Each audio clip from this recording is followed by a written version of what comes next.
solidaritas terhadap sesama. Rut memilih Allah ketika di persimpangan. Tuhan kiranya membalas perbuatanmu itu, dan kepadamu kiranya dikaruniakan upahmu sepenuhnya oleh Tuhan Allah Israel, yang di bawah sayapnya engkau datang berlindung. Nama Rut berarti belas kasih. Sesuai dengan arti namanya, Rut juga beroleh belas kasih dari Tuhan. Hidupnya mengalami pemulihan dan diberkati Tuhan.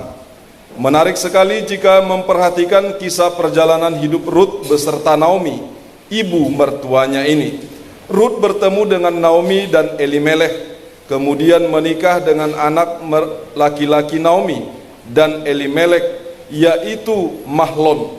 Dan menantu Naomi yang satunya lagi adalah Orpa, menikah dengan Kilion, anak tertua dari Naomi.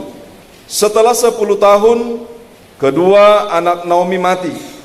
Suatu hari Naomi berkata kepada Rut dan Orpa, "Pergilah, pulanglah masing-masing ke rumah ibunya.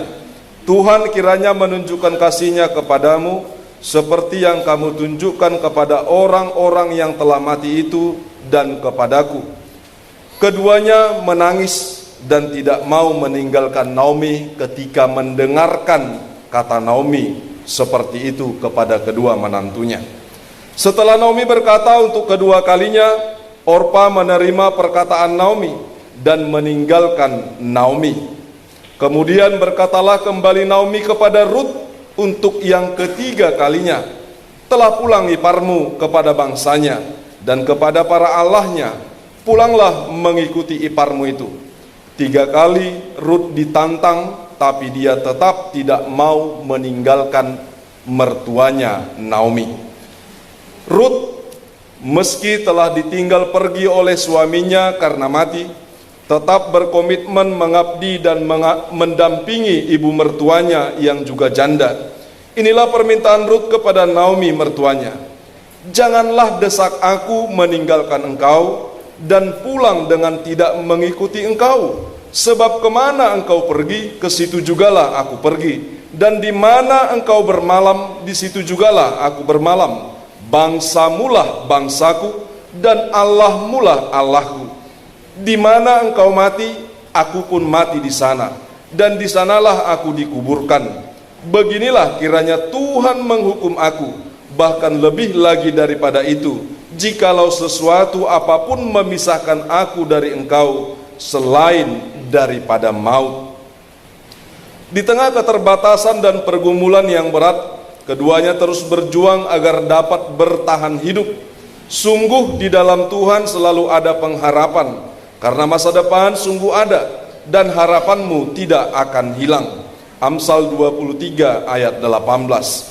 Dengan caranya yang ajaib Tuhan campur tangan dalam kehidupan mereka. Sesungguhnya bisa saja Naomi minta tolong langsung kepada Boas, seorang kaya raya, tapi ia sadar Boas bukanlah kerabatnya, melainkan kerabat mendiang suaminya. Akhirnya Rut meminta izin kepada mertuanya pergi ke ladang memungut bulir-bulir jelai yang terlewatkan daripada pekerja, dan ternyata ladang itu milik Boas. Boas yang melihat itu tidak marah, malah menunjukkan kasih dan kemurahannya. Ternyata berita kesetiaan dan kebaikan hati Rut terhadap mertuanya sampai ke telinga Boas. Mungkin kita berkata itu kebetulan, namun di dalam Tuhan tidak ada perkara yang kebetulan. Ia punya banyak cara untuk menolong umatnya. Cara Tuhan tidak pernah terpikirkan oleh kita. Melalui Boas hidup Rut dan Naomi dipulihkan. Ada hal penting sehubungan dengan kisah pertolongan Tuhan melalui Boas yang dapat kita renungkan. Yang pertama, solidaritas, kesetiaan, dan ketekunannya. Rut ditolong dan diberkati Tuhan dengan caranya yang ajaib. Kenapa Rut tidak mau lepas dari Naomi? Sebab Rut mencintai Naomi tanpa motivasi apapun. Rut rela meninggalkan apa yang dia tahu dan masuk ke pengalaman yang dia belum pernah kenal, karena Rut mengasihi Naomi dan Allahnya Naomi. Karena solidaritas, kesetiaan, dan ketekunannya, Rut meninggalkannya, meninggalkan semuanya seperti tradisinya, negaranya, Tuhannya, bangsa Moab, kebudayaannya, kebiasaannya, kenyamanannya, dan memilih Allahnya Naomi.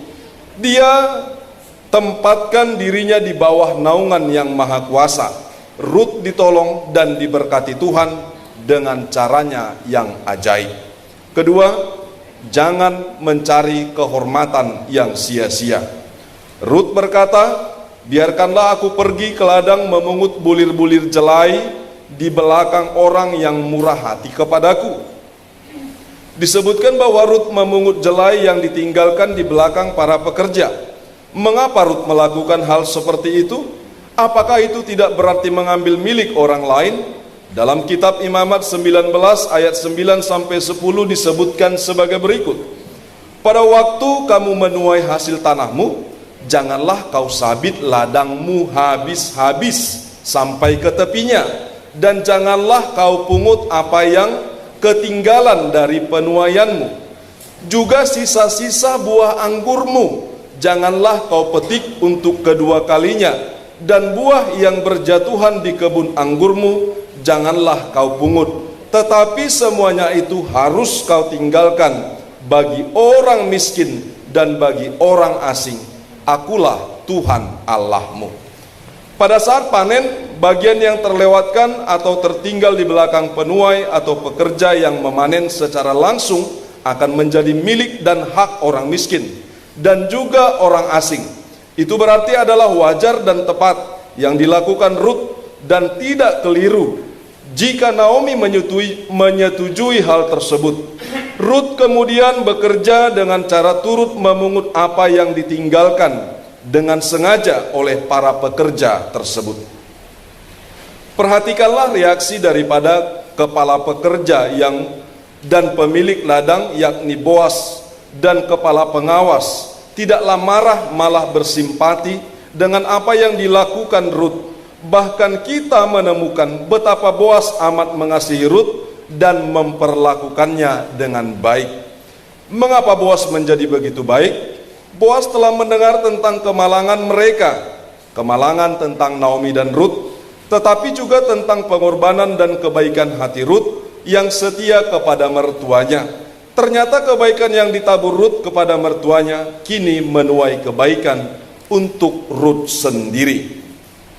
Ketiga, yang terpenting bukan bagaimana awalnya, tapi bagaimana akhirnya saudara mengikut Tuhan. Kebaikan Boas tidak hanya sampai pada membiarkan Rut mengambil jelai yang ditinggalkan para pekerja, sebagaimana diwajibkan Tuhan untuk dilakukan oleh para pemilik ladang bagi orang miskin dan bagi pendatang atau orang asing menurut kitab Imamat. Namun lebih jauh, Boas malah memberikan bonus yang lain lagi dari kebaikan hatinya. Dia memberikan bonus kepada Rut. Boas dengan sengaja meminta para pekerjanya untuk meninggalkan onggokan jelai agar Rut dapat memungutnya. Hingga petang Rut memungut hasil kerjanya tersebut. Hasil pungutannya sangat banyak, sungguh besar, sangat banyak. Itulah yang ia peroleh dari pagi hingga petang. Jangan malu untuk melakukan pekerjaan yang hina dan kecil.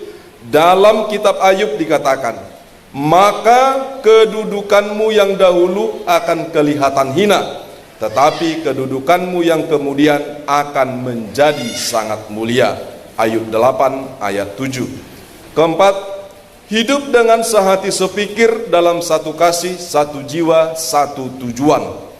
Saudara-saudara, itu jugalah panggilan bagi kita hari ini.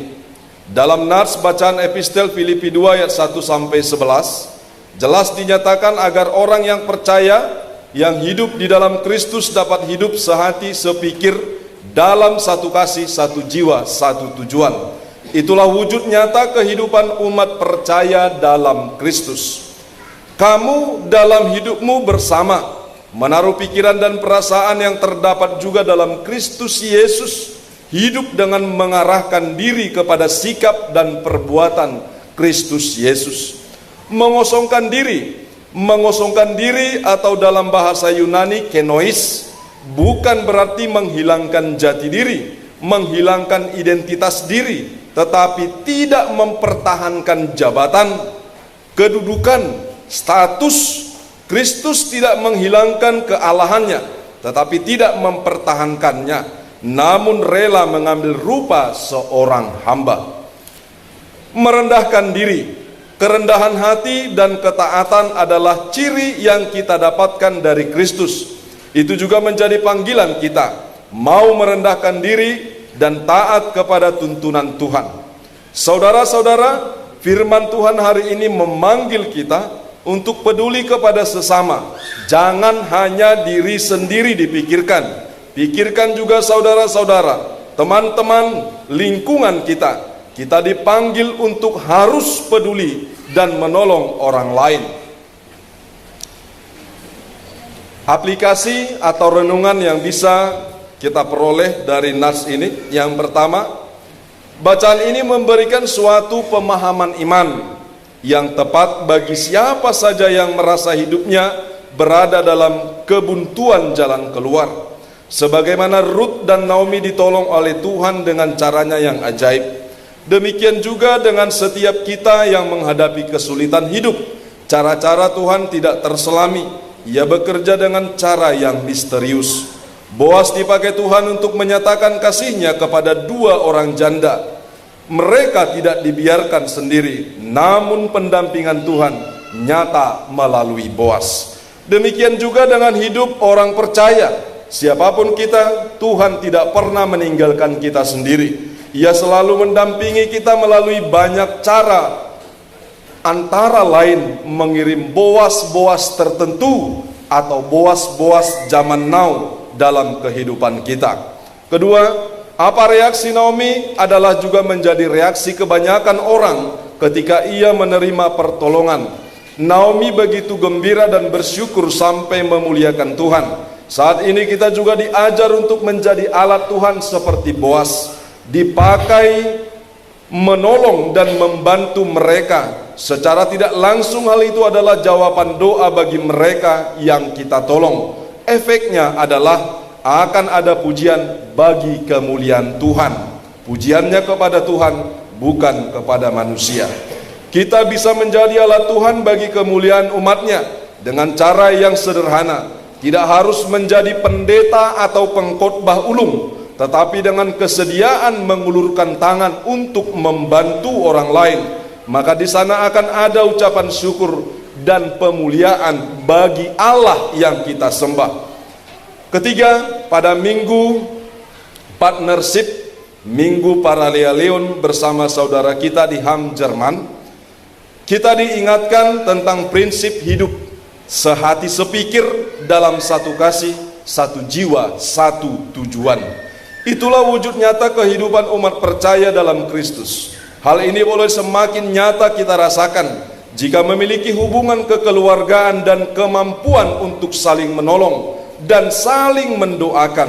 Walaupun berbeda tradisi, negara, bahasa, kebudayaan, kebiasaan, kenyamanan, HKI dengan HAM, tetapi juga memilih dan menempatkan kita di bawah naungan kemahakuasaan Kristus. Dalam rangka itu kita diingatkan ulang tahun kita untuk berkarya penebusan, untuk berkarya di dalam penebusan Tuhan Yesus Kristus. Supaya Ia dapat menebus kita, maka Dia harus memiliki hubungan kekeluargaan dengan kita. Itulah sebabnya kita kemudian diangkat menjadi anak-anak Allah, supaya Yesus menjadi yang sulung bagi kita dan Bapaknya juga menjadi Bapa kita juga di sorga. Dengan mengangkat kita menjadi anak-anaknya, maka Bapa dapat dengan leluasa menebus kita. Namun adakah nilai yang dapat dibayar untuk menebus kita? Ada. Nilainya adalah nyawa putranya sendiri. Karena itu kita harus bersyukur atas kesediaan Tuhan menebus kita, sebagaimana Naomi dan Ruth bersyukur karena ditebus Boas. Marilah kita saling memperhatikan, menolong, menopang orang lain sebagaimana Tuhan telah menolong dan mendampingi kita dalam segala sesuatu. Amin.